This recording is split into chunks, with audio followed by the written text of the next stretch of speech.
കഷ്ണം ഇഞ്ചി വെച്ചിരുന്നല്ലോ, അത് എവിടെ പോയാവോ? ബാലേട്ടന്റെ അടുത്തോ? ഓ, ആ ഇഞ്ചി തിന്നുകൊണ്ടാണല്ലോ ഞാൻ കാലത്ത് ഇവിടുന്ന് പോയത്. വഴിയിലൊരാൾ എന്നോട് ചോദിക്കുകയും ചെയ്തു, മുഖം എന്താ ഇഞ്ചി കടിച്ച പോലെ ഇരിക്കുന്നതെന്ന്.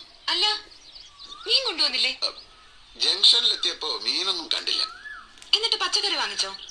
അത് ഞാനിന്ന് ഇത്തിരി കോഴിക്കറി വെച്ചാലോ എന്ന് ആലോചിച്ചു. അപ്പൊ കോഴിയെ വാങ്ങിച്ചോ?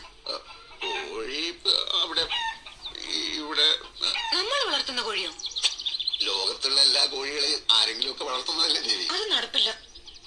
ഈശ്വര, പിള്ളേർ ഉച്ചയ്ക്ക് വിശന്ന് വരുമ്പോ എന്നെടുത്ത് കൊടുക്കും. നിനക്ക് പിള്ളേരോടോ കോഴികളോടോ കൂടുതൽ ഇഷ്ടം എന്നുള്ളത് എനിക്കിപ്പോ അറിയണം. രണ്ടും എനിക്ക് ഒരുപോലെയാ. അപ്പൊ രക്ഷയില്ല. അല്ല, കാലത്ത് ഞാനൊരു കാര്യത്തിന് പോയിട്ട് അതെന്തായി, വായ്പ കിട്ടിയോ ഇല്ലയോ എന്നൊരു വാക്ക് ചോദിക്കാത്ത എന്ത്? കിട്ടില്ലെന്ന് പോകുമ്പോഴേ അറിയാലോ.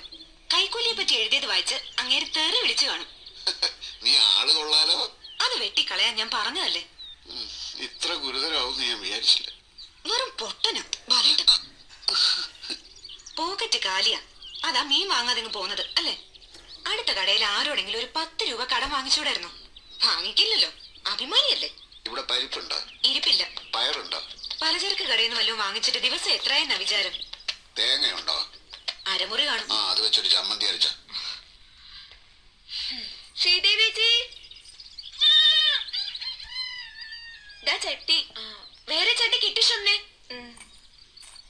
ചമ്മന്തി ചട്ടി കൊണ്ട് അരയ്ക്കാൻ